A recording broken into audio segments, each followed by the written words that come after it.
General Blackthorne stood before the Territorial Council, pointing at the file marked obsolete. His voice carried the weight of authority earned through 30 years of command, though the men seated before him had never bled for their decisions.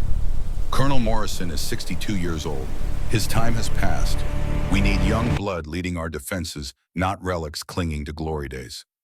The council members nodded in synchronized agreement. None of them understood that warriors like James Morrison don't retire. They reload. 6 months had passed since that hearing. James stood in his Montana cabin, now dawn, breaking over the Rockies in shades of amber and steel. He'd been awake since 4:30, same as every morning for the past 40 years. The floor creaked under his weight as he moved through the familiar pattern. Push-ups first modified now to spare the shoulder that took shrapnel outside Billings during the Second Border War. 50 reps controlled, focusing on form over speed.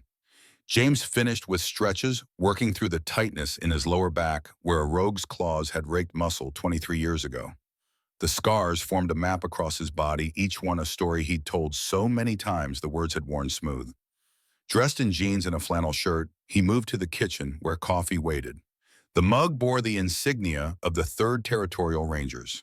43 names were etched into a plaque on his wall, soldiers who'd followed his orders into situations from which they'd never returned. He looked at those names every morning. The radio crackled to life at precisely 0600 hours. Marcus Cooper had impeccable timing. "Steele, you there?" "Oh, present and accounted for Major Cooper." Marcus's voice carried an edge James recognized. "Need to talk. Secure line. It's urgent." James set down his coffee, the morning suddenly feeling colder. "Give me 20 minutes. Use the old frequency." James moved to the basement where military-grade radio equipment occupied one corner. 20 minutes later, Marcus's voice came through sharp. "We have a situation. AlphaKing Nathaniel is calling an emergency summit. 3 days from now, Royal Lodge in Wyoming." "What makes this one different?" "General Blackthorne has been positioning troops around the lodge. Claims it's enhanced security, but the deployment patterns match containment protocols." Containment protocols meant you expected trouble from inside the perimeter, not outside. "Does the king know?" "Nathaniel thinks it's routine security. He's young James, 42, and still believes the council serves at his pleasure. Also, there has been weapons smuggling across the northern border." The implications settled into James's gut like stones. Victor Blackthorne had been a friend once. "What do you need from me?" "Just wanted you aware. If things go sideways, I might need someone outside the command structure. Keep me informed, and Marcus, watch your back." The morning stretched ahead with the usual tasks. He was halfway through splitting logs when his wolf stirred with sudden alertness. There, northwest, maybe half a mile through dense forest, something struggling, hurt. Another wolf. James retrieved his rifle and medical kit. The trek through snow-dusted woods took 15 minutes. The scent hit him before he saw her, blood fresh and copper sharp. She lay against a pine tree, one hand pressed to her shoulder where dark blood seeped between fingers. Her other hand held a Sig Sauer PD aimed in his general direction. James stopped 20 feet away. "That's a military sidearm." Her eyes tracked him, brown and sharp despite obvious pain. "And you're trespassing." "This is my land. You're the one bleeding on it." She tried to laugh, the sound coming out as more of a cough. "Fair point." James studied her face. "Who trained you?" "Shadow Creek Special Forces, class of '09. That explained the familiarity. James had trained that class. "I trained that class. You would have been 21 years old and convinced you could take on the world." "Haven't lost yet." James lowered his rifle completely. "I'm going to approach now. If you shoot me, it won't help your situation. If I wanted you dead, Colonel Morrison, you'd be dead." The use of his rank confirmed what he'd suspected. She knew who he was. "You need medical attention." "Can't go to a hospital." "Then you'll settle for field medicine from an old soldier." She holstered her weapon. "Captain Diana Reeves, currently on an unofficial operation that went extremely official when someone put a bullet in me." James worked quickly, packing the wound with gauze and wrapping the shoulder tight. "Can you walk?" "I walked this far, didn't I?" The return trip took twice as long. By the time they reached the cabin, her breathing had gone shallow. He guided her inside and retrieved an IV kit, setting the line with practiced efficiency. When he returned, Diana had pulled out a small waterproof case revealing a thumb drive and several folded documents. I was tracking a weapons smuggling operation. Firearms, ammunition, military-grade explosives moving across the northern border. James sat across from her, attention sharp. She unfolded a shipping manifest with official territorial seals, then pulled out a photograph showing two men meeting outside a warehouse. One was clearly a rogue wolf. The other wore civilian clothes but carried himself with military bearing. James's blood went cold. The second man was General Victor Blackthorne. This was taken 2 weeks ago. M4 carbines, 50 cases, plus ammunition and grenades. Did Blackthorne see you? No, I was about to extract when someone opened fire. Sniper. I returned fire, then ran. Took the hit about a mile from here. And you came here specifically. Diana met his eyes. I came here because you're the only person who might believe me and be able to do something about it. James moved to the window looking out at the forest. In 6 months, he'd built something resembling peace. The thumb drive. What's on it? Encrypted files from the depot's computer system. James turned back to face her decision crystallizing. You need rest. Sleep for a few hours. When you wake up, we'll look at those files together. Diana's eyes were already closing. Thank you, Colonel. Call me James. You trained me. That's close enough. She was asleep before he could respond. James covered her with a blanket, then moved to his communications setup. James spent the intervening time working through the encrypted files. After 40 years of dealing with classified materials, you developed an intuition for encryption systems. This particular system had a backdoor for emergency access, something known only to senior command staff. James had been briefed on it years ago. The files opened, revealing weapons shipments, personnel transfers, and authorization codes traced to Blackthorne's office. Except the timing was wrong. James pulled up one particular transaction, showing a shipment authorized on a date when Victor had been in Washington, D.C. for congressional testimony. Someone else had used Victor's codes. James dug deeper. The authorization codes had been accessed from a terminal inside the Royal Lodge, more specifically from a terminal assigned to AlphaKing Nathaniel's office. Either the king was involved or someone with access to his systems was running an operation under his nose, which meant this conspiracy went deeper than one general. The radio crackled at 2200 hours. Marcus's voice came through tense. Please tell me you didn't break any laws accessing those files. We have a bigger problem. Someone's been using both Blackthorne's codes and the king's systems to authorize weapons transfers. Marcus swore. How sure are you? About 80%. The access patterns don't match Nathaniel's schedule. Any idea who? Not yet, but I've got a wounded operative who tracks shipments to a depot where Blackthorne personally met with insurgent contacts. She got shot by a professional sniper. The summit. Exactly. You position troops claiming enhanced security. You've got weapons stockpiled. You've got access to command systems. What do you do when 300 alphas are gathered in one location? You stage a crisis, use it to consolidate power, or create conditions that let you install yourself as the solution. What do you need from me? Keep your head down. If Blackthorne makes any unusual troop movements, I need to know. Also see if you can identify who's been accessing the king's systems. Those logs will be classified. Find someone whose clearance isn't limited. Tell them you're concerned about security vulnerabilities. You're asking me to commit multiple violations of protocol. I'm asking you to do your job. Sometimes that means going around official channels when those channels have been compromised. The conversation ended with plans to reconnect in 48 hours. Dawn arrived with fresh snow. Diana woke around 0600 testing her injured shoulder. James had coffee ready. How do you feel? Like I got shot. That's accurate. She smiled at that. I need to contact my handler, Deputy Director Sarah Chen, Military Intelligence Division. James knew Sarah Chen by reputation. Former combat medic from the border wars. You trust her with my life. James pulled out a secure phone. Give me her emergency contact protocol. A woman's voice answered, professional and guarded. Authentication. Shadow Creek class of '09 currently operational on your authorization. Diana. Actually, Deputy Director, this is Colonel James Morrison. Captain Reeves is currently recovering from a GSW at my location. Put her on. James handed the phone to Diana, who moved to the window. When she finished, she returned. Director Chen wants to meet with both of us tonight. Safe house outside Billings. She knows I accessed classified materials. She knows you're one of maybe 3 people with both the skill set and clearance to make sense of what I found. Also, she served under your command. James remembered that fight. Sarah Chen had kept soldiers alive through impossible conditions. They spent the next hours preparing. Diana's wound needed proper stitches, which James provided. They worked on modifying the truck's appearance for the drive. The drive to Billings took them through mountain passes painted in winter white. Diana broke the comfortable silence. Why did you really retire? Wasn't my choice. Council decided 62 was too old. They dressed it up with ceremony, but the message was clear. Do you agree with them? That I'm old. Obviously, that I'm obsolete. I think there's a difference between being past your physical peak and being past your usefulness. Then why not fight the retirement? Because sometimes the graceful thing to do is accept when the institution doesn't want you anymore. Diana absorbed this.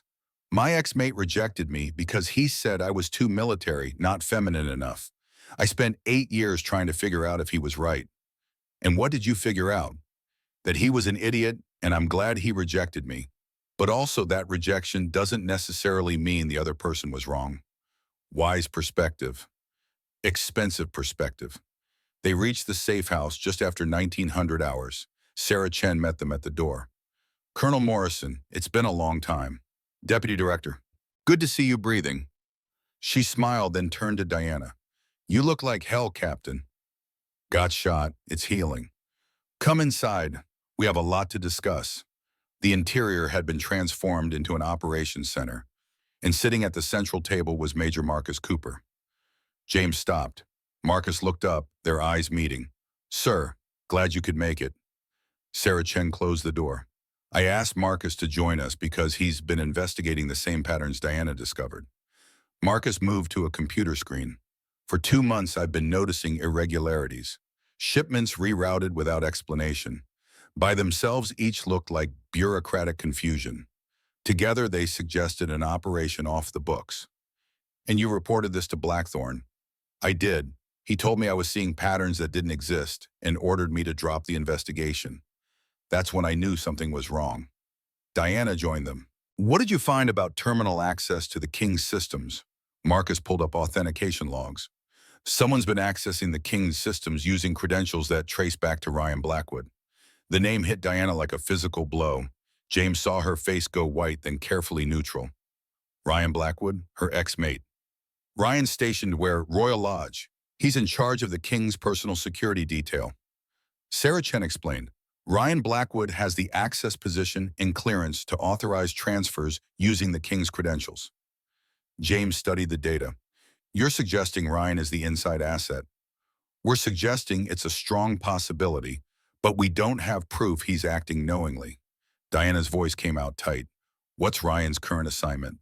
He's heading security for the summit, personal appointment by Blackthorne. The implications settled over the room. If Ryan was compromised, the summit's security was built on sand. James moved to the maps. Walk me through the security setup, every detail. For 2 hours, they dissected the summit's security architecture. Marcus provided insider knowledge. Sarah Chen contributed intelligence assessments. Diana offered tactical analysis. James absorbed it all. We need to get inside before it starts. Identify what Blackthorne is planning and find evidence that ties him directly to the smuggling. Sarah Chen nodded. I can provide credentials that will get you both into the lodge as security contractors. What about Ryan? Diana's question came out carefully neutral. If he sees me, he'll recognize me. That's a risk we'll manage. But Diana, you're our best tactical asset. Marcus added support. I'll be there too, inside the command structure. But James, if this goes sideways, we're all committing career suicide, maybe worse. Understood. Anyone who wants out, now's the time.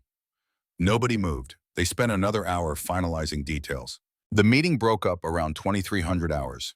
James and Diana returned to the truck. The drive back took them through the same mountain passes, now ghostly in darkness. Diana dozed intermittently. They reached the cabin around 0100. James did a perimeter check. Everything remained exactly as he'd left it. Inside, Diana headed for the couch while James stoked the fire. You should sleep. So should you. I'm old. I'll sleep when I'm dead. That's a terrible philosophy. Hasn't killed me yet. She smiled. Thank you for not dismissing this. I spent 40 years making other people's problems my problem. Hard habit to break. Is that why you never had children? The question landed with unexpected weight. James looked into his coffee mug, seeing Margaret's face reflected. My wife wanted children. We kept saying we'd have them after the next deployment, after the next crisis. Then she got diagnosed, and suddenly there was no after. I'm sorry. Don't be. We made our choices. But you learn that some doors close while you're busy looking at other options. Diana absorbed this. Ryan told me I'd have to choose between being a soldier and being a mate. Looking at you now, I'm not sure who was right. You're both right. Some people can balance multiple identities. Others can't. The question isn't whether you can do it, but whether you want to. They sat with that truth. Eventually, Diana's eyes drifted closed and James covered her with a blanket. He took the chair, keeping watch. His body protested, but discipline overrode discomfort. Dawn arrived with pale light that turned snow into diamonds. James moved through his morning routine. Diana woke around 0700. Over breakfast, they reviewed the plan one more time. We should talk about Ryan. Diana's coffee cup paused. What about him? If he's the inside asset, willingly or unwillingly, you're going to confront your ex-mate. That's a complication we need to address. I can handle it.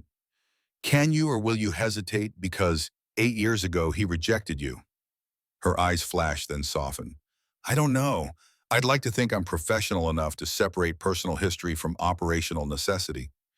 If you see him and he recognizes you, what's your first move? Maintain cover. He doesn't know I'm intelligence. 2 old operators running security contracts isn't suspicious. And if he tries to talk to you, then I tell him we're working and we can talk later. James nodded, satisfied. They spent the rest of the day preparing equipment and reviewing the lodge's layout. By evening, they were as ready as preparation could make them. James stood at his window watching darkness settle his wolf, stirring with unease that had nothing to do with tactical challenges. Something about Diana triggered recognition that went deeper than professional respect. His wolf sensed it too. He'd felt something similar with Margaret, though that had been different. This felt more primal. James pushed the thought away.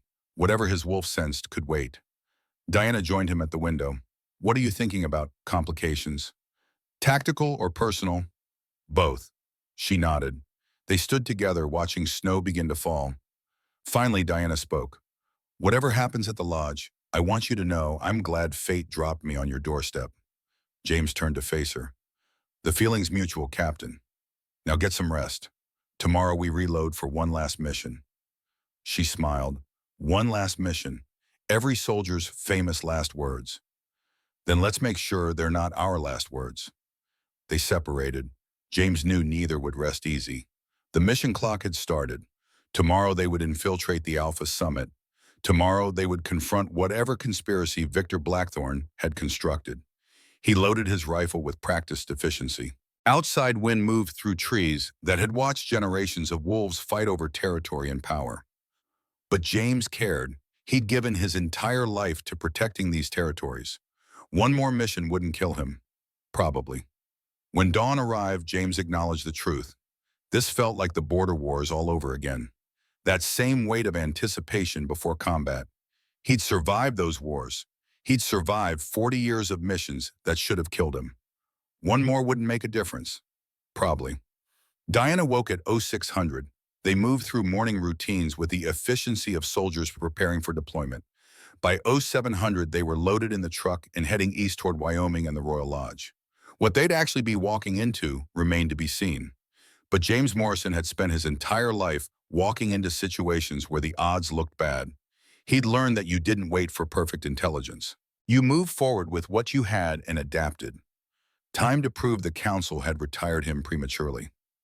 Time to show that warriors like him didn't become obsolete. They reloaded.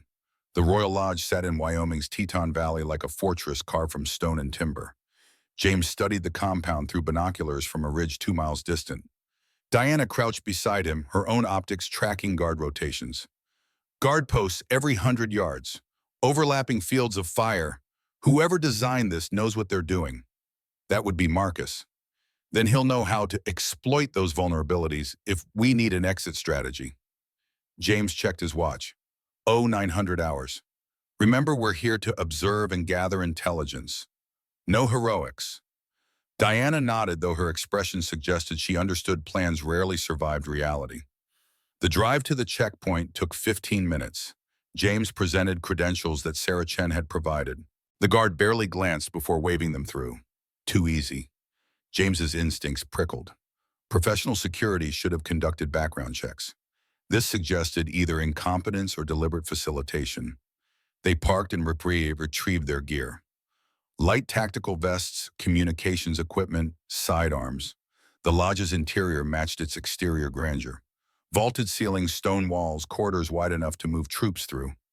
Alphas congregated in clusters, their conversations creating a low rumble. James spotted familiar faces. Most didn't recognize him immediately. There, Diana gestured toward a group near the main hall. Victor Blackthorne stood at their center, his posture radiating confidence. He wore dress uniform medals gleaming. Beside Victor stood Ryan Blackwood, Beta Commander Head of Summit Security. He moved with efficient purpose, checking tablet updates. Diana went rigid beside him. James touched her elbow gently. He looks older. 8 years will do that. He looks tired, like he's carrying weight he didn't expect. James studied Ryan. The Beta Commander's body language suggested stress beyond normal demands. Shoulders tight, jaw clenched, eyes constantly scanning. Stay here, I'm going to move closer. James drifted toward Blackthorne's group, maintaining the invisible distance that security personnel occupied. Victor's voice carried authority. The king arrives at 1400 hours. I want final security sweeps completed by 1330. Ryan acknowledged professionally, but something in his expression suggested unasked questions. General, the perimeter teams are requesting clarification on backup protocols. The Northeast Service Corridor maintains accessibility. Everything else seals automatically. Ryan nodded and turned away, nearly colliding with Diana, who'd moved into position. Their eyes met, recognition dawning. Ghost, the old call sign, stopped Diana cold. James watched 8 years of history collide with present necessity. Commander Blackwood, Diana's voice came out neutral and professional. I didn't know you were working security contracts. Career change, this is my partner Morrison. James extended his hand. Ryan shook it automatically. Welcome to the summit. If you need anything, coordinate through Central Security. He moved away, throwing one last glance backward before disappearing. James waited until Ryan was out of earshot. That was well handled. He didn't expect to see me. Neither did I expect this to hurt as much as it does. Do you need to step away? No, I need to do my job. They separated to cover more ground. 2 hours passed in careful observation. At 1300 hours, Diana's voice crackled through James's earpiece. I've got something. Conference room 3, second floor. Blackthorne meeting privately with someone. James made his way through packed corridors.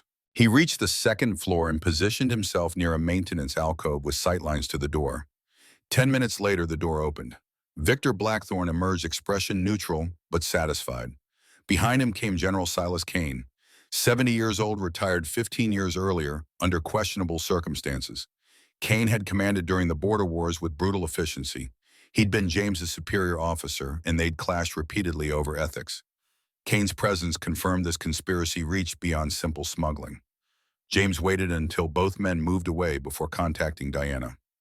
Kane is here, meeting privately with Blackthorne. I intercepted some conversation references to implementation timeline and removing obstacles. Implementation timeline suggested operational planning. Removing obstacles was euphemism for eliminating opposition.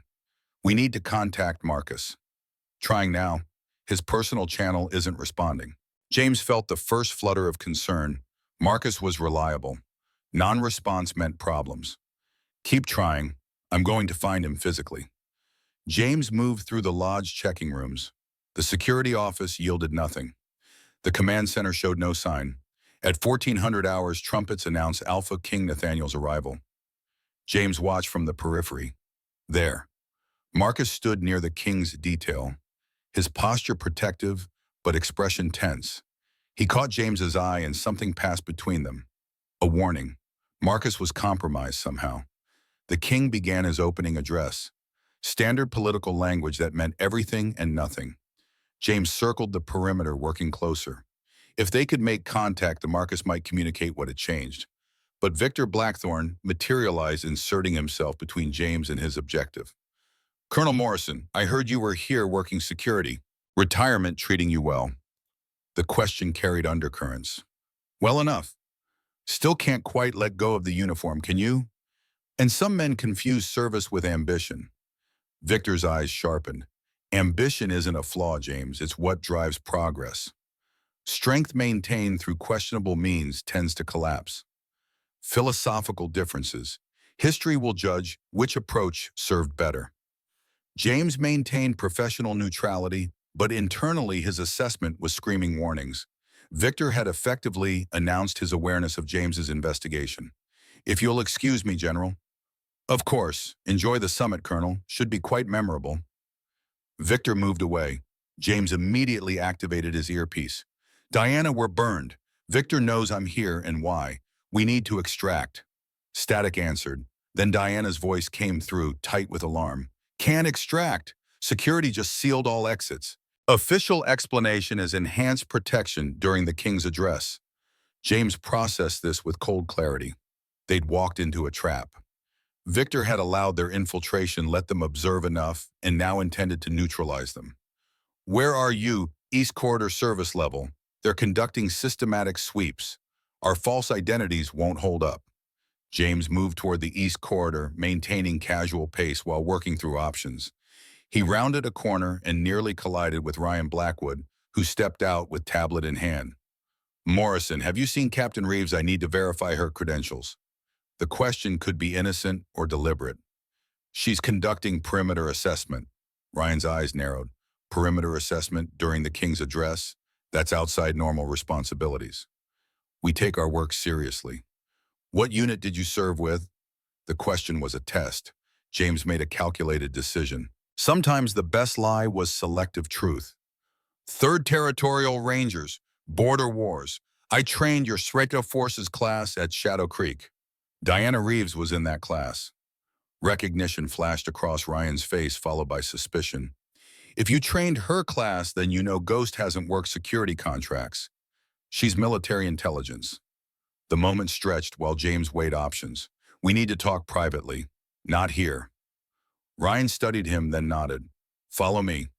They moved through corridors, Ryan's authorization opening sealed doors. Finally, they reached a small office. Ryan closed the door and activated a signal jammer. Talk fast. If you're here investigating something, I need to know what and why. James made another calculated decision. Diana Reeves is military intelligence running an operation that discovered weapons smuggling through northern border depots.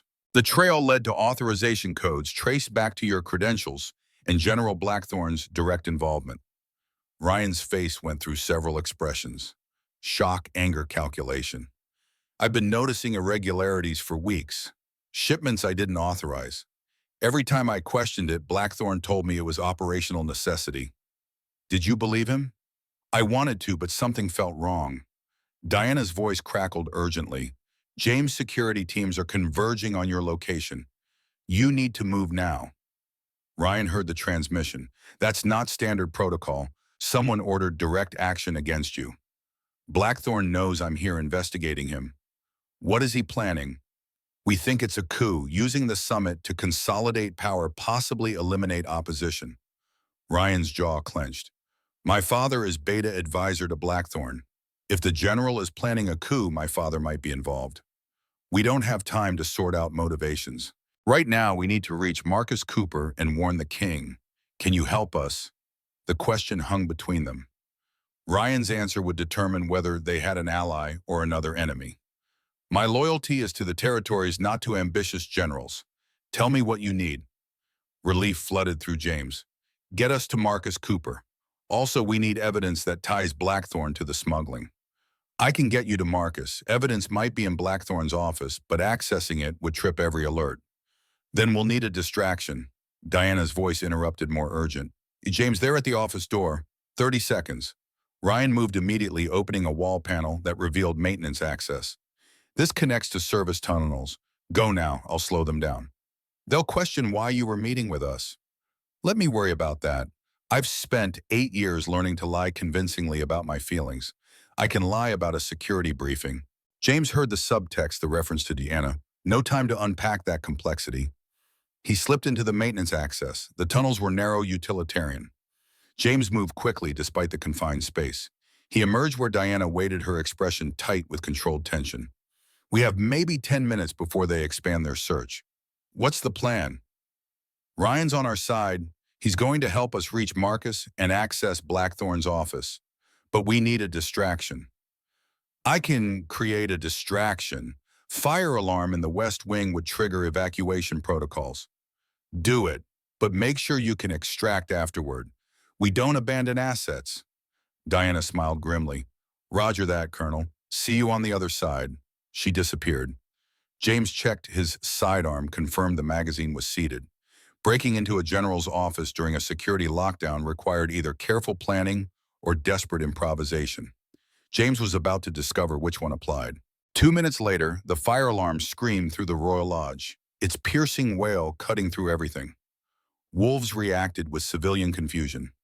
James used the chaos exactly as Diana had intended, slipping through emptying corridors, while security teams rushed toward the West Wing.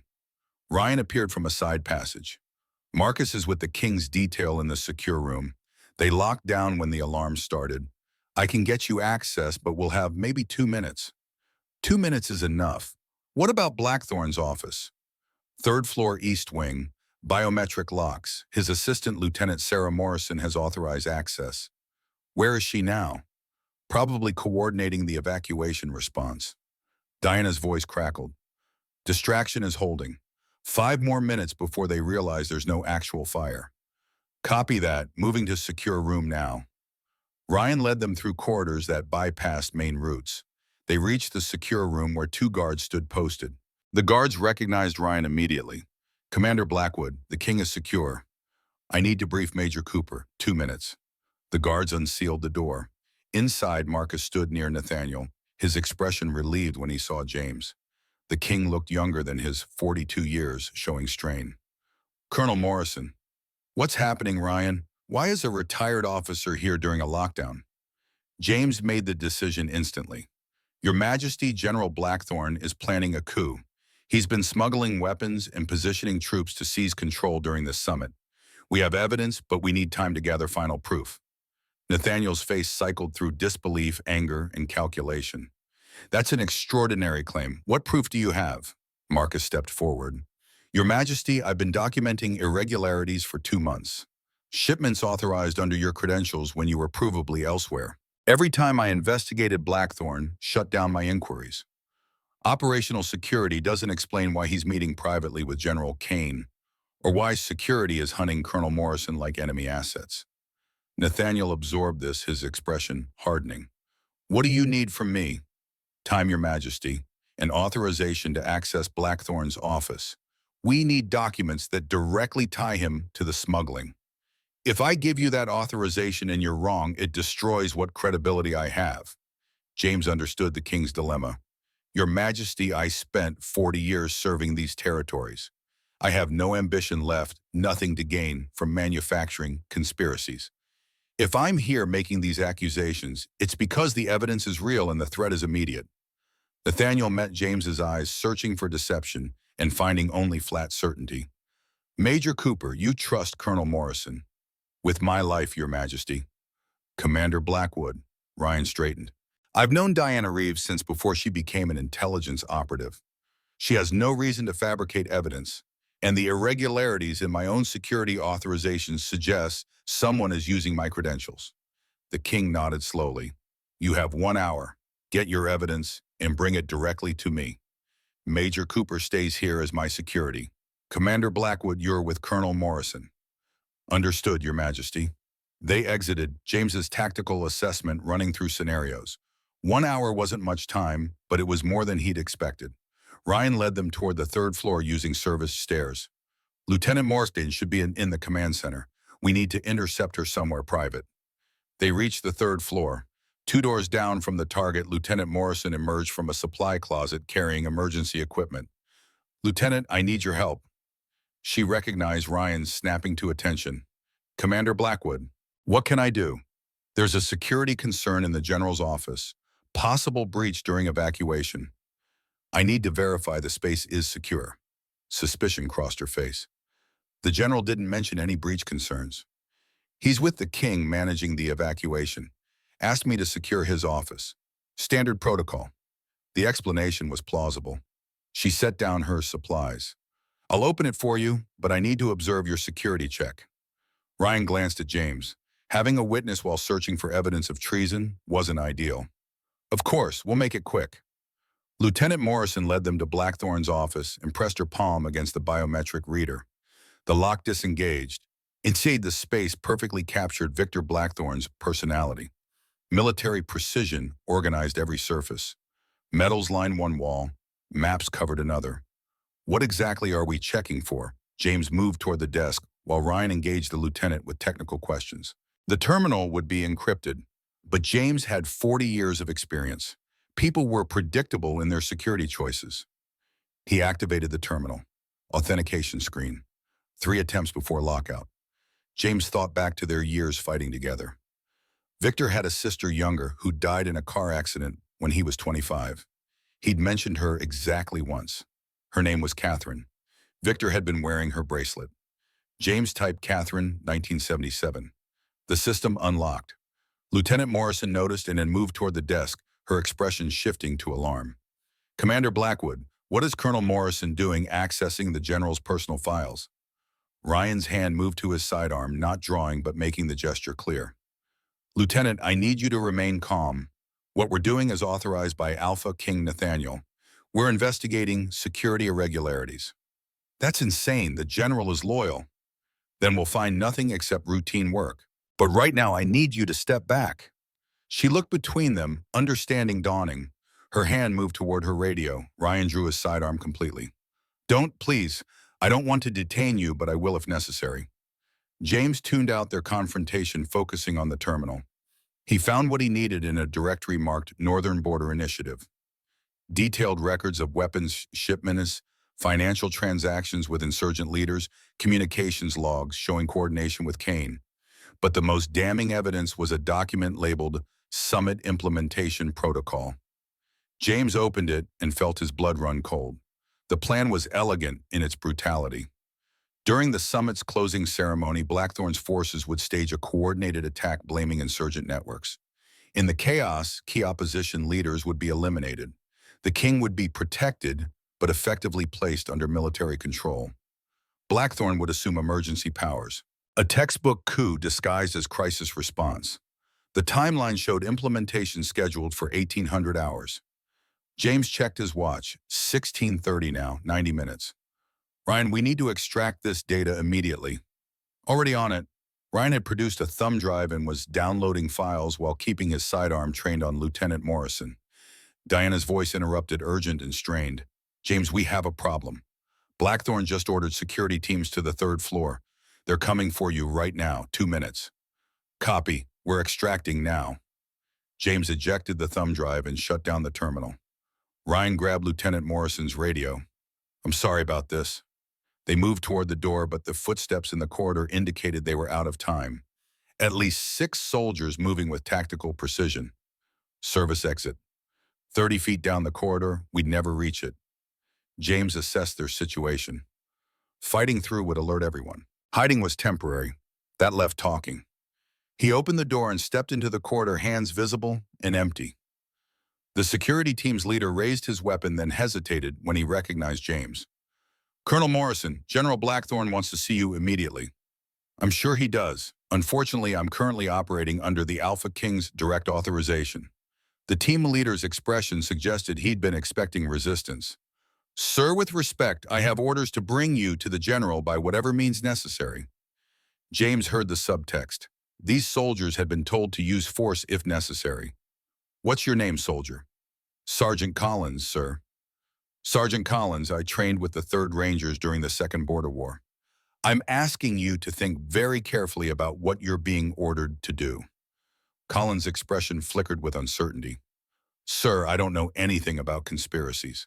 I know General Blackthorne gave me an order, and I'm going to execute that order. Fair enough. But before you do, ask yourself why the general is so desperate to detain me. Collins didn't have an answer. Victor Blackthorne appeared at the corridor's end, his presence immediately dominating the space. Stand down, Sergeant. I'll handle this personally. The security team withdrew, leaving James facing his former friend and current adversary. James, you've been busy today. Research project. Turns out retirement doesn't suit me. Research into my operational files. That's several violations of territorial law. I have the king's authorization. Do you or did you manipulate a young sovereign? James held Victor's gaze, decades of shared history creating strange intimacy even as they stood on opposite sides. When did it change, Victor? When did serving the territories become about serving yourself? I'm still serving the territories, more effectively than politicians ever could. Strength maintained through deception and violence isn't strength. It's tyranny. Philosophical differences. You always believed in honor over effectiveness. Is that what you told yourself when you started smuggling weapons, when you planned to murder opposition leaders? Victor's expression didn't change, but something in his posture shifted. If you know about the summit plan, then you understand why I can't let you leave this corridor. So your solution is to eliminate me, if necessary, though I'd prefer you stood aside. Let this happen, James says. James understood what Victor was offering, complicity through inaction. I can't do that. You know I can't. Then you'll die here. Collateral damage during an insurgent attack. Your name will be honored. Diana's voice crackled. James Marcus is moving the king to extraction point Delta. You need to disengage now. Victor heard the transmission, his expression hardening. You brought others into this. How many wolves are you willing to sacrifice on your moral principles? As many as it takes to stop you. The words hung between them, final and absolute. Victor's hand moved toward his sidearm. James was faster, decades of combat experience translating into muscle memory. His weapon cleared the holster and aimed center mass before Victor completed his draw. Don't. Victor froze, assessing angles. You won't shoot me. It's not in your nature. You're right. I won't shoot you unless you force my hand. But I will detain you. Lower your weapon, Victor. This is over. It's never over. Even if you stop me today, others will continue. Maybe. But I'll die trying. Victor's expression shifted through several emotions.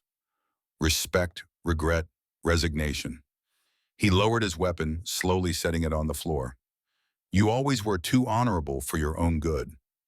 James kept his weapon trained while Ryan moved forward to secure the general's sidearm.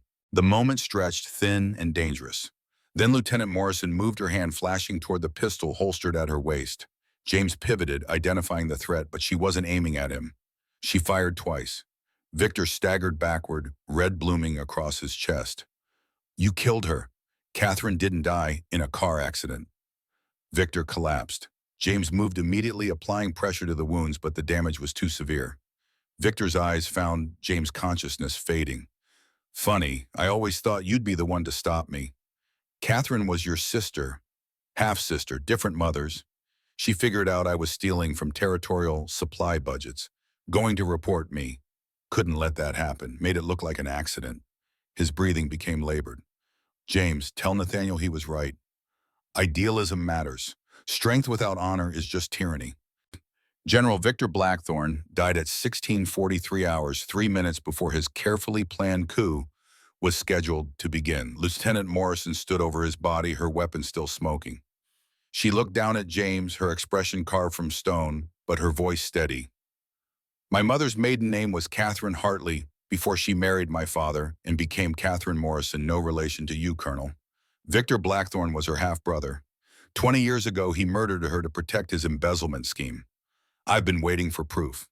When you accessed his files today, I saw my opportunity. Justice is served. Ryan moved to secure her weapon. She surrendered it without resistance. Your Majesty needs to be informed immediately. General Kane is still active, and he'll move forward whether Blackthorne is alive or dead. James stood, his hands covered in Victor's blood. Diana status. King is secure in extraction point Delta. Marcus has loyal troops establishing perimeter, but we're detecting movement from the West Wing. Multiple units converging. Kane's forces. They're executing the plan despite Blackthorn's death. How long until they reach us? 3 minutes, maybe less. James looked at Ryan, then at Lieutenant Morrison. We need to reach the King's position and warn the Alphas. What about evidence? Ryan has them. Getting those files to Nathaniel is priority one. They moved through corridors with tactical efficiency. Diana appeared from a service passage. Good to see you, Vertical Colonel. Good to be vertical. Where's Kane? Last reported position was the command center. He's coordinating troop movements. They reached extraction point Delta to find Marcus coordinating defensive positions. Nathaniel stood at the room's center, showing strain. Colonel Morrison, report. Your Majesty, General Blackthorn is dead, shot by his assistant during attempted detention. We have evidence of his conspiracy. James handed over the thumb drive. But General Kane is still active and moving forward. We have approximately 10 minutes before his forces begin their assault. Nathaniel absorbed this with visible effort. How many casualties are we expecting? Potentially hundreds if the attack proceeds as planned. Then we evacuate immediately. Marcus shook his head. Can't evacuate fast enough, Your Majesty. We'd need 30 minutes minimum. We have 10. James studied the tactical display. We don't evacuate. We fortify. Turn the assembly hall into a defensive position. Once his forces are committed in taking casualties, loyal troops can counterattack. You're proposing we use 300 Alphas as bait. I'm proposing we use them as defenders. Every Alpha in that hall has combat experience. Give them warning and weapons, and they'll make Kane pay for every inch. Nathaniel considered this, understanding the brutal calculus. Do it. Major Cooper, you coordinate the defense. Colonel Morrison, you're my strategic advisor. Everyone else prepare for combat. The order rippled outward, soldiers moving with professional efficiency. James felt the familiar weight of command settling onto his shoulders. One more fight. One more mission. Time to prove retirement was just a word, not a condition. The transformation of the assembly hall from diplomatic venue to defensive fortress took 8 minutes. Marcus coordinated with efficiency, positioning loyal troops at choke points while distributing weapons to Alphas who understood immediately what was happening. 300 territorial leaders moved with fluid precision. They cleared furniture, established firing positions, and organized into tactical units without needing detailed instructions. This was what happened when you threaten wolves who'd spent their lives protecting what they'd built. James stood at the center beside AlphaKing Nathaniel, studying the tactical display. Red icons showed Kane's forces converging from 3 directions. They're moving in standard encirclement doctrine, James observed. Kane trained during the Vietnam era. His tactics reflect that period, overwhelming force at multiple breach points, assuming defenders will break under pressure. Nathaniel watched the red icons advance, jaw tight. Will they break? Your Majesty, these Alphas have been fighting their entire lives. Kane is about to discover that age doesn't make warriors obsolete. It makes them dangerous. Diana appeared at James's elbow, her wounded shoulder wrapped, but movement still fluid. She'd found body armor and now looked every inch the special operations soldier. West approach has 20 hostiles. North has 15. East corridor shows 12. Standard breach formation, fast entry, overwhelming fire. Counter tactics. Let them breach. Funnel them into kill zones. Use their momentum against them. James nodded approval. Diana understood that defense wasn't about holding every inch. It was about making the enemy pay such a high cost they lost the will to continue. Marcus established fallback positions here, here, and here. James marked points on the display. If they push through the primary line, we collapse back in stages. Make them fight for every corridor. Bleed them slowly. What about the king? He stays here in the center, most protected position. Nathaniel straightened his voice, carrying unexpected steel. I'm not hiding while wolves die protecting me, Colonel. With respect, Your Majesty, you're not hiding. You're being a symbol. These Alphas are fighting for you for what you represent. They need to see you standing firm. The king absorbed this, recognizing the truth. Leadership sometimes meant being the banner that others rallied around. Ryan Blackwood coordinated with security forces who'd remain loyal once they understood what was happening. His father had been among those who'd sided with Kane, a betrayal that showed on Ryan's face. But the younger Blackwood had chosen principle over family. Commander Blackwood, James called out, and Ryan moved to join them. I need you at the north entrance. That's where Kane will hit hardest. Understood.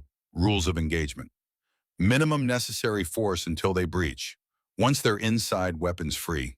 No mercy for traitors. Ryan's expression hardened with a grim acceptance. One more thing, James added quietly. Diana will be coordinating tactical communications. If you need to say anything to her before this starts, now's the time. Ryan glanced across the hall to where Diana was setting up communications equipment. 8 years of unresolved history hung between them. I'll tell her after, if there is an after. There will be. We've survived worse.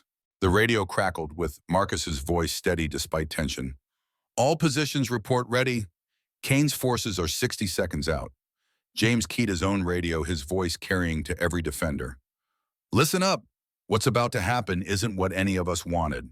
These are our brothers, our pack mates, wolves we've served beside. But they've chosen to follow a leader who believes might makes right. He paused. We're going to prove them wrong. We're going to show them that strength without honor is just brutality. That the territories don't need saving, they need protecting. From wolves exactly like Kane and his followers. Another pause. Make every shot count. Watch your sectors. Trust the wolves beside you. And remember, we're not just defending this building. We're defending everything we've spent our lives building.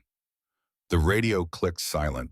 In the stillness, James heard weapons being checked, safeties being thumbed off. Diana's voice came through his earpiece private channel. That was a good speech. It was the truth. James, if this goes wrong, it won't. But if it does, I want you to know that finding you was the best thing that happened to me. You reminded me what it means to serve something bigger than yourself. James felt something tighten in his chest. Captain, we're going to have a very long conversation about that after we survive this. But right now, I need you focused on tactical communications. Roger that, Colonel. Diana out. The moment stretched and then shattered as the first explosion rocked the west entrance. Kane's forces weren't bothering with subtlety-shaped charges against reinforced doors. Contact west, Marcus's voice carried over the radio. Multiple hostiles entering, engaging now. The sound of gunfire erupted sharp and close. James monitored the tactical display while trusting Marcus to handle the west approach. North entrance breach in 3-2. Another explosion, Ryan's voice came through tense but controlled. Contact north, taking fire, returning fire, holding position. James watched red icons push into the building, meeting blue icons. The pattern was exactly what he'd predicted Kane's forces trying to overwhelm through multiple simultaneous breaches. It might have worked against defenders who panicked. These wolves didn't panic. East corridor holding, another voice reported. They're stacking up at the choke point. Permission to use grenades. Granted, make it count. The explosion that followed was deeper, more resonant. James didn't need the radio report. The red icons on the tactical display simply stopped advancing. East corridor clear. Multiple hostiles down, remainder retreating. Don't pursue. Hold your position and watch for secondary assault. This was the dangerous part. You won the initial exchange and had to resist the urge to chase defeated enemies into unknown territory. Discipline won battles. Overconfidence lost them. The west approach was taking the heaviest pressure. Kane would recognize that Marcus was coordinating that defense, and he'd want to break through there. Personal vendettas made commanders predictable. Marcus status. Holding but barely. They're using suppressive fire to advance by sections. Professional work. These aren't rabble, these are trained soldiers. Can you hold? For now, but we're taking casualties. Johnson's down, looks bad. Anderson took a round through the shoulder. We need reinforcements, or we need them to run out of ammunition.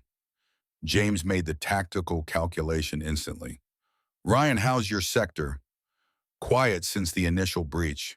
They're regrouping, probably planning second wave. Take half your force and reinforce Marcus at the west entrance. Move now.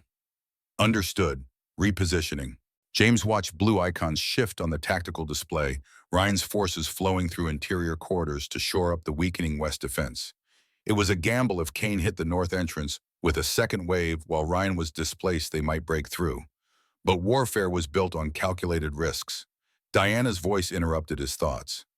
James, I'm picking up radio chatter on Kane's tactical frequency. They're talking about pulling back. Pulling back, they've barely committed half their forces. Exactly. Kane expected the initial assault to break through. When it didn't, he's reassessing. Classic Kane doctrine: never reinforce failure. He'll disengage, regroup, and try a different approach. James felt the familiar weight of commanding against an opponent who thought like you did. Kane was old school, trained in the same tactical tradition. That meant predictable patterns, but also meant he knew how to adapt. What's your assessment on his next move? If I were Kane, I'd try to negotiate, put the king on the spot, surrender, or watch more wolves die. Nathaniel won't negotiate with traitors. Kane doesn't know that. He still thinks in terms of old politics, where everyone has a price. James considered this. If Kane wanted to negotiate, that meant time. Time for reinforcements to arrive. Time for Sarah Chen to mobilize support. Time for this situation to shift from immediate combat to political resolution. Time was exactly what they needed.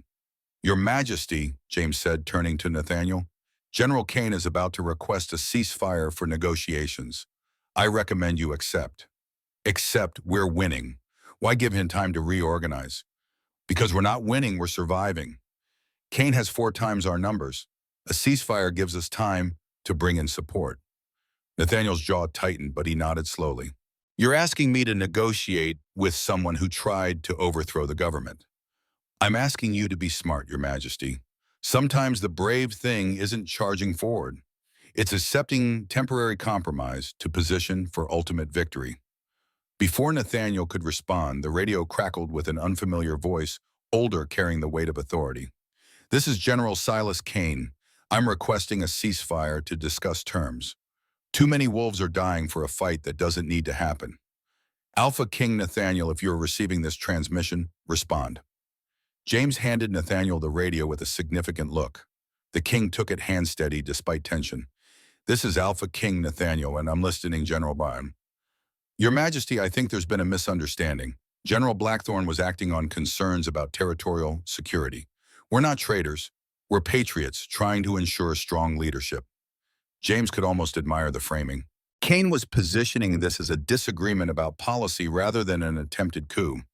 General Kane patriots don't stage armed assaults on summits. They don't smuggle weapons to insurgents. Those are the actions of traitors. Silence.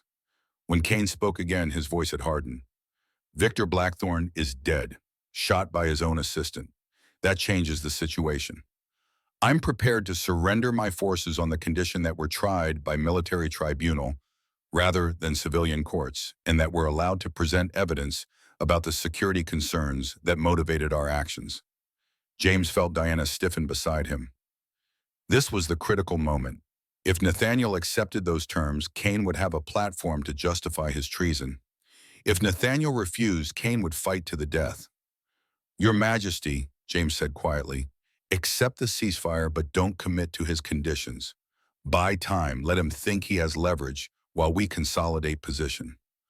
Nathaniel keyed the radio. General Kane, I'm willing to accept a ceasefire while we discuss terms, but understand that any agreement must be acceptable to me and to the Territorial Council.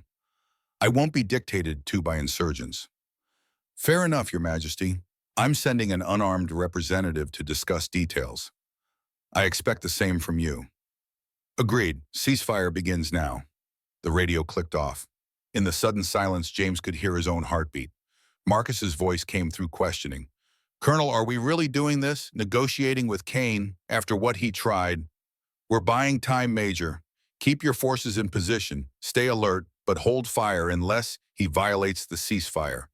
Diana gets Sarah Chen on a secure line. We need reinforcements mobilized now while Kane thinks he has breathing room. The next 30 minutes passed in tense preparation. Kane's representative arrived, a Colonel James recognized from the border wars, a competent officer who'd apparently made the wrong choice. The man laid out Kane's terms: military tribunal opportunity to present evidence, reduce charges in exchange for full cooperation. James listened carefully. The terms were designed to sound reasonable while actually giving Kane enormous leverage. A military tribunal would be composed of officers who might sympathize with Kane's concerns. The evidence he wanted to present would be carefully selected. Reduced charges meant he'd survive to potentially try again. Those terms are unacceptable, Nathaniel said flatly. General Kane attempted to overthrow the government. That's treason, pure and simple. There's no plea bargain for treason. The colonel's expression didn't change, but James saw something flicker in his eyes. Resignation, maybe. Then we're at an impasse, Your Majesty. General Kane gave me authority to present these terms. He was hopeful they would be accepted. Tell General Kane that if he surrenders unconditionally within the hour, I'll guarantee fair treatment under law. But there will be no negotiation about the charges or the process. He committed treason. He'll answer for it. The colonel nodded slowly and departed under watchful eyes.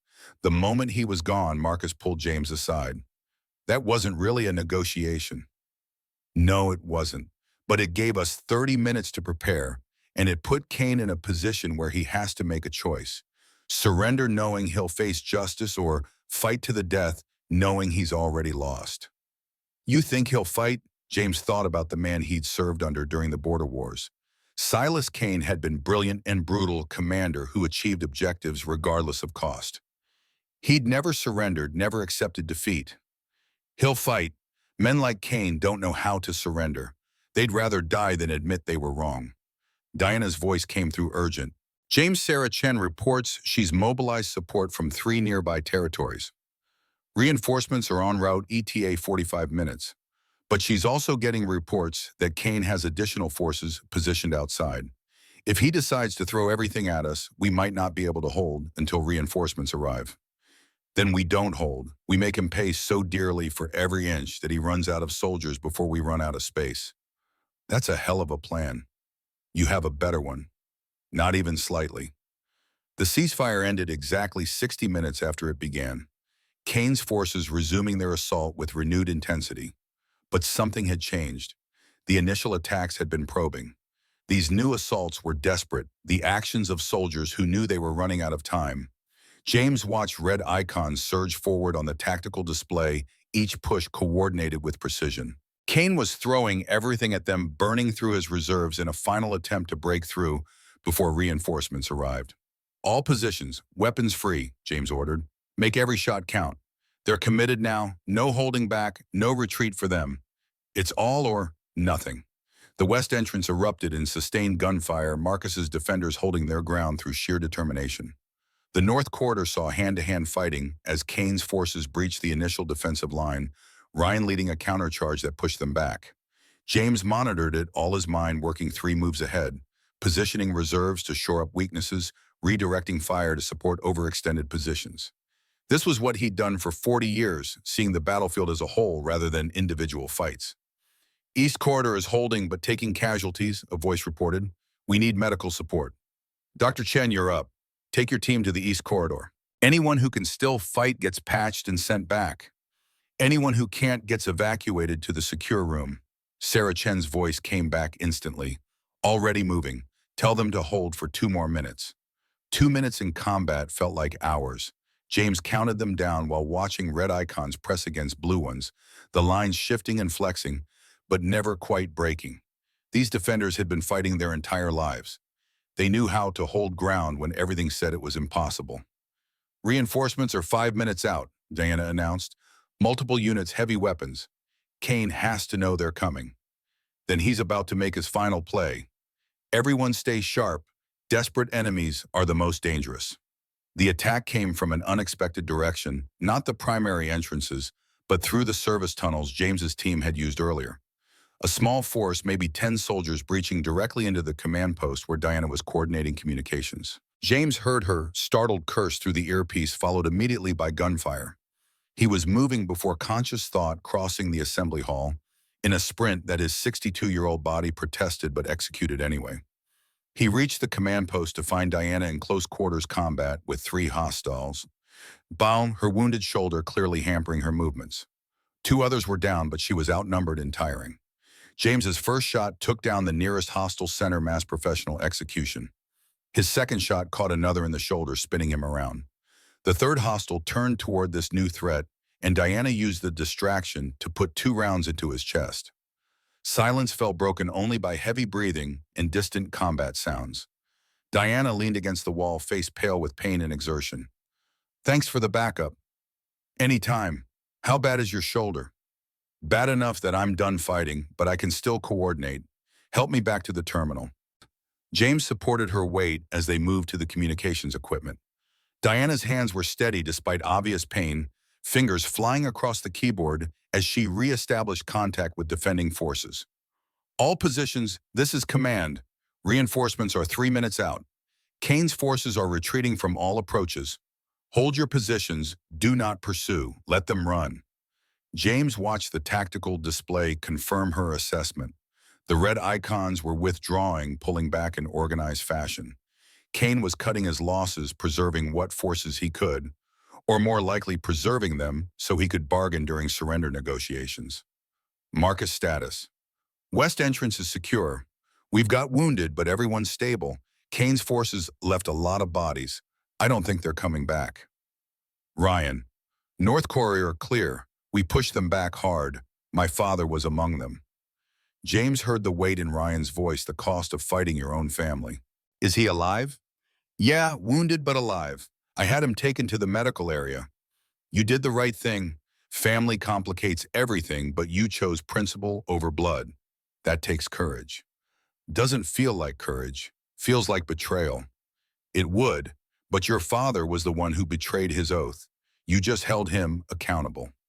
The conversation ended as Sarah Chen's reinforcements arrived, 3 separate units from nearby territories who'd been mobilized the moment the coup attempt became known.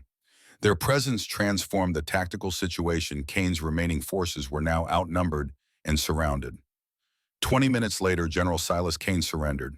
He walked into the assembly hall, under guard, his uniform still immaculate despite the failed assault, his bearing still proud despite absolute defeat. 70 years old, a veteran of conflicts that predated most wolves currently alive, and completely unrepentant. Kane's eyes found James, immediately recognition and respect warring with bitter disappointment. Morrison, should have known you'd be in the middle of this. You always did have a talent for being where history happened. General Kane, I wish we were meeting under different circumstances. Do you? I doubt that. You were always comfortable with the moral high ground, James.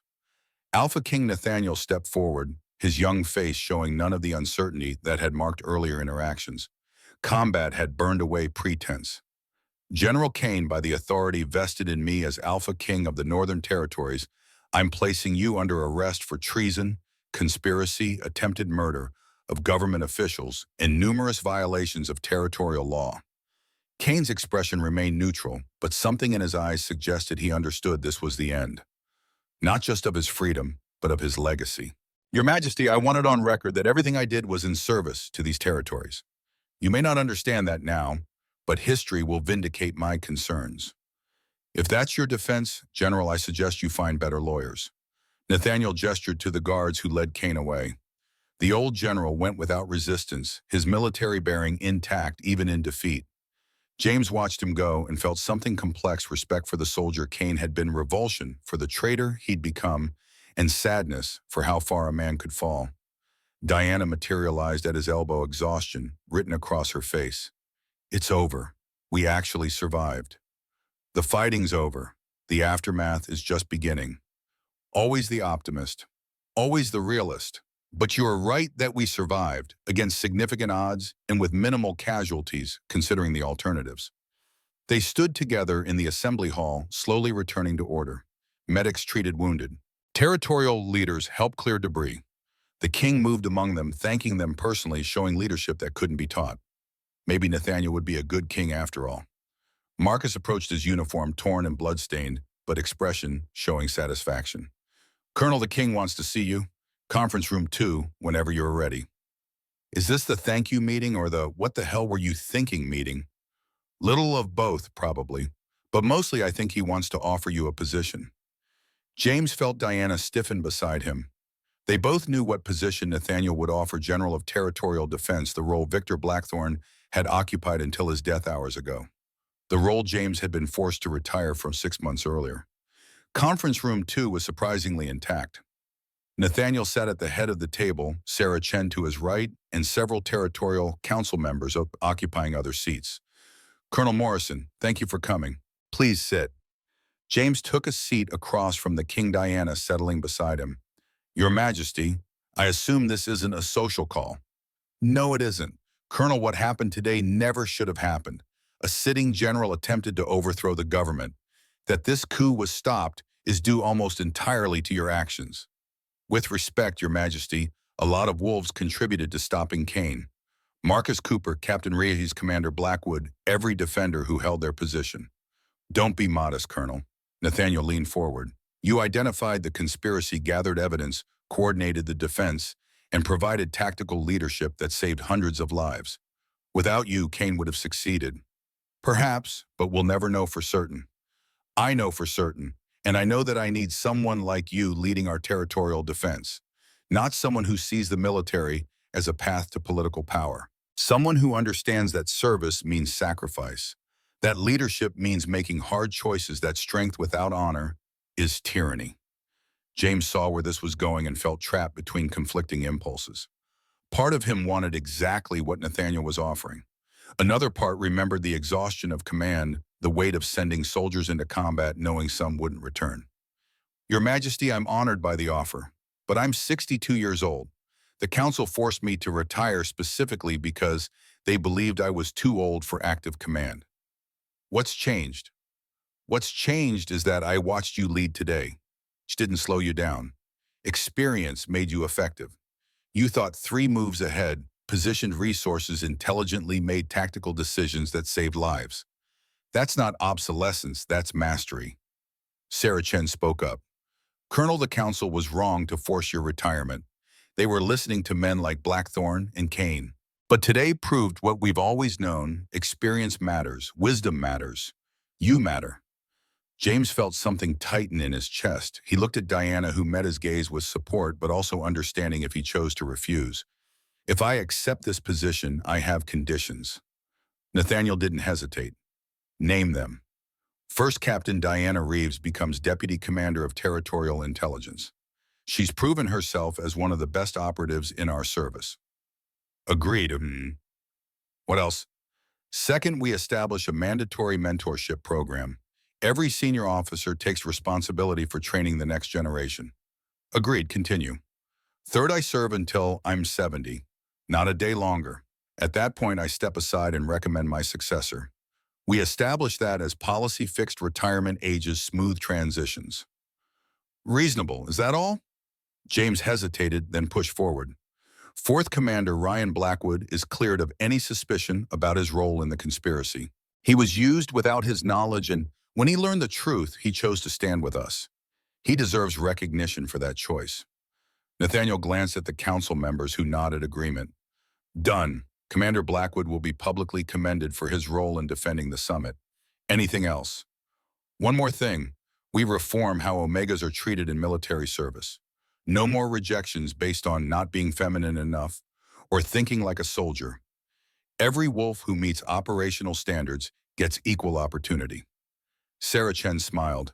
Diana kept her expression neutral, but James saw something flicker in her eyes.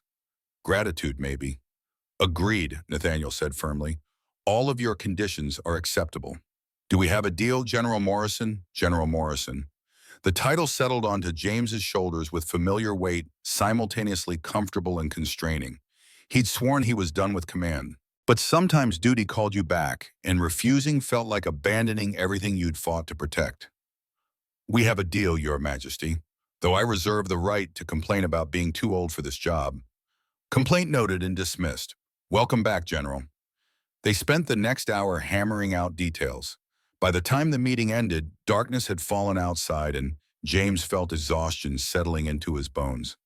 Diana walked with him through corridors being cleaned and repaired, neither speaking until they reached the exterior, where cold mountain air cut through the building's stale atmosphere. You didn't have to do that. The thing about Omegas in military service. Yes, I did. Ryan was right 8 years ago. You couldn't be both a soldier and someone's mate. But he was wrong about why. You couldn't be both because he wanted you to be something you weren't. The military gave you opportunity to be exactly who you are. And now you're my commanding officer again. Full circle. Not quite. You're Deputy Commander of Intelligence. That puts you in a unique position, reporting to me administratively, but operating with significant autonomy operationally. We'll have to figure out how that works. Diana turned to face him. James, what happens now between us, I mean? We've been through something intense together. That creates bonds, makes you feel things that might not survive normal circumstances. Are you trying to talk yourself out of what you're feeling? I'm trying to be realistic. You're 62. I'm 38. You're my commanding officer. There's a dozen reasons why this would be complicated. You're absolutely right. And if you want to keep things professional, I'll respect that completely. But Diana, I'm going to be honest with you. My wolf recognized something in you the moment you showed up bleeding on my property. I've been pushing it away because I thought I was too old, too damaged, too done with personal complications. Today taught me that pushing away good things because they're complicated is how you end up dying alone with nothing but regrets. Diana studied him for a long moment. I need time to think about this. Not because I don't feel something I do, but because I want to make sure we're both choosing this for the right reasons, not just because we survived something traumatic together. That's fair. Take whatever time you need. I'm not going anywhere. Except back to active duty as General of Territorial Defense. James smiled despite his exhaustion. Point taken, but I'll still be here whenever you're ready to have this conversation properly. They stood together in the cold mountain air, watching stars emerge in the darkening sky. Tomorrow would bring trials and tribunals, investigations, and restructuring. But tonight they'd survived. They'd stopped a conspiracy that would have torn the territories apart. That was enough for now. Ryan Blackwood found them there an hour later. Colonel Sorry, General Morrison, Captain Reeves, I wanted to thank you both for trusting me, for giving me a chance to choose the right side. You earned that chance, Commander. What you did today took real courage. Didn't feel like courage. Felt like betrayal. Diana spoke up, her voice gentle but firm. Ryan, your father betrayed his oath and his duty. You held him accountable. That's not betrayal, that's integrity. Not even you, after what I did to you 8 years ago. Especially not me. What happened between us was complicated, and we were both too young to handle it well. But I've moved past it. You should too. Ryan absorbed this, nodded slowly. For what it's worth, I was wrong. About you, about what makes a good mate, about everything. You were never the problem. I was. I know, but thanks for saying it. They stood in awkward silence before Ryan excused himself. The temperature had dropped, further winter asserting itself. We should get some rest. Tomorrow starts the real work. Diana nodded but didn't move immediately. James, about what you said earlier, about your wolf recognizing something in me. I felt it too, from the first moment. I just wasn't ready to acknowledge what it meant. And now I'm terrified that I'm going to screw this up, that the universe gave me a second chance at something real and I'm going to destroy it by overthinking or pushing too hard or being too damaged. James took her hand, feeling the bond between them strengthen at the touch. Then we'll be terrified together. We'll make mistakes together. We'll figure it out together. That's what partnerships are, choosing to face complications with someone rather than facing simplicity alone. Diana squeezed his hand, her smile carrying equal parts hope and uncertainty. Okay, together, but I'm still taking time to process everything before we make any big decisions. Fair enough, I'm not going anywhere. They walked back inside together, neither acknowledging the way their fingers remained intertwined. Inside, they found Marcus coordinating the final stages of facility security. He looked up as they approached. The king is asking for you again, General.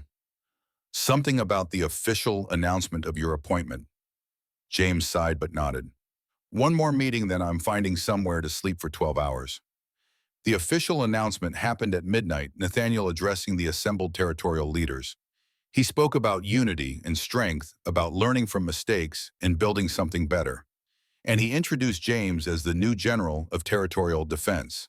The applause was genuine, but muted, everyone too exhausted for enthusiasm. James kept his acceptance speech brief, acknowledged the honor promised to serve faithfully, thanked everyone who'd defended the summit. No politics, no grand pronouncements, just the simple commitment of a soldier returning to duty. By the time he finally found quarters for the night, it was past 0200 hours. Diana was already asleep on the couch in the common area. James covered her with a blanket, then settled into a chair where he could watch both her and the door. Old habits. Even in supposedly secure facilities, you maintained vigilance. His last thought before sleep claimed him. He'd survived 40 years of military service, retired, been dragged back into service, stopped a coup, and potentially found something with Diana that felt real despite every complication. Not bad for a supposedly obsolete 62-year-old soldier. Morning arrived with pale sunlight and organized chaos. Trials to prepare investigations to coordinate a military structure to rebuild. James threw himself into the work with practiced efficiency. Diana was deployed almost immediately to investigate remaining conspiracy threads. They saw each other in passing brief conversations in corridors, tactical briefings that involved dozens of other personnel, stolen moments that never quite gave them time to finish the conversation they'd started. 2 weeks passed in a blur. Kane's trial dominated headlines. His defense centered on claims that weak leadership endangered territorial security. The tribunal convicted him anyway, sentencing him to life imprisonment. His co-conspirators received various sentences. Ryan Blackwood was publicly commended and promoted to major, his father quietly discharged without public trial in recognition of Ryan's service. Some families could be salvaged, others couldn't. The Blackwoods fell into the latter category. James settled into his new role with the familiar rhythm of command. Marcus served as his deputy. Sarah Chen provided intelligence support. And Diana was everywhere and nowhere, her work taking her across the territories as she built the intelligence infrastructure that would prevent future coup attempts. They communicated regularly through official channels, less frequently through personal ones. James told himself it was for the best. They both needed time to process everything, to figure out what they wanted outside the intensity of crisis. But his wolf disagreed, growing increasingly restless at the separation. Mate bonds didn't care about timing or complications. They simply were. The call came 3 weeks after the summit, Diana requesting a meeting in his office. James cleared his schedule immediately, anticipation and nervousness warring in his chest. She arrived precisely on time, looking professional in tactical clothing that had replaced the wounded soldier appearance from their first meeting. The shoulder injury had healed, leaving only slight stiffness. "General Morrison, thank you for making time." "Always, Captain. What can I do for you?" "I've been thinking about what you said, about choosing complications together rather than simplicity alone. And I'm terrified. You're my commanding officer. You're 24 years older than me. We barely know each other outside of crisis situations. Every rational part of my brain is screaming that this is a terrible idea." James felt his heart sink, but kept his expression neutral. But my wolf won't shut up about you. Every time I'm in another territory, all I think about is getting back here. Every briefing I attend, I'm looking for you even though I know you're not there. And when I try to imagine my future, you're in it, which terrifies me even more than the complications. "So what are you saying?" Diana met his eyes. "I'm saying I want to try. Not rushing into anything, not making grand commitments we're not ready for, but dating. Actually dating like normal wolves who have time to figure out if they're compatible. Can we do that? Is that even possible given our positions?" "It's possible if we're careful about boundaries. You don't report directly to me. You report to Sarah Chen, who reports to me. That's enough separation to avoid conflict of interest. And if anyone has a problem with it, they can take it up with me directly." "You'd really risk your position for them, for me." "Diana, I'm 62 years old. I've spent my entire life serving these territories, sacrificing personal relationships for duty. For once, I'd like to see if I can have both. If that costs me my position, then maybe it's time I retired for real." She smiled, the expression transforming her face from professional soldier to something softer and more vulnerable. "Okay, let's try. But fair warning, I'm terrible at this. My last relationship ended with rejection and 8 years of avoiding personal connections. I'm probably going to mess this up. Then we'll mess it up together and figure out how to fix it. That's what I've heard relationships are supposed to be." "Who told you that?" "My wife, before she died. She said that loving someone meant accepting you'd hurt each other and choosing to work through it anyway." "She sounds like she was smart." "She was. I think she would have liked you." Diana crossed the office and took his hand, the contact sending familiar warmth through the mate bond that had been strengthening since their first meeting. "So, first date. What do 62-year-old generals do for dates? Actually, dinner and a movie sounds perfect, though maybe not in uniform. Hard to relax when everyone's saluting. Deal, Friday night. You're picking the restaurant. Noted. Now, was there official business you needed to discuss, or was this purely personal? Officially, I wanted to brief you on the investigation into Kane's financial networks. Unofficially, I wanted to stop being a coward about what I'm feeling. Mission accomplished on both counts. Let's hear the briefing. They spent the next hour on professional matters, the easy rhythm of two soldiers discussing operational details. But underneath the professional surface, something else hummed possibility connection, the tentative hope of building something neither had expected to find. When Diana finally left, James sat alone in his office and allowed himself a moment of satisfaction. He'd survived the coup. He'd been given a second chance at service. And maybe, just maybe, he'd found something with Diana that could survive all the complications they were about to face. Not bad for a supposedly obsolete old soldier. Outside his window, winter snow fell on the mountains that had watched generations of wolves fight and love and build lives worth defending. The territories endured because wolves like James kept protecting them, kept believing that some things were worth sacrificing for. But also because wolves like Diana reminded him that sacrifice didn't mean surrendering everything. Sometimes it meant accepting that you deserved happiness too. James Morrison, General of Territorial Defense, allowed himself to believe that maybe this time he could have both. The work ahead was substantial, rebuilding trust, reforming structures, ensuring this kind of conspiracy never happened again. But for the first time in 6 months, James felt like he was exactly where he needed to be, doing what he was meant to do, with someone who might eventually choose to stand beside him through it all. That was enough, more than enough. It was everything.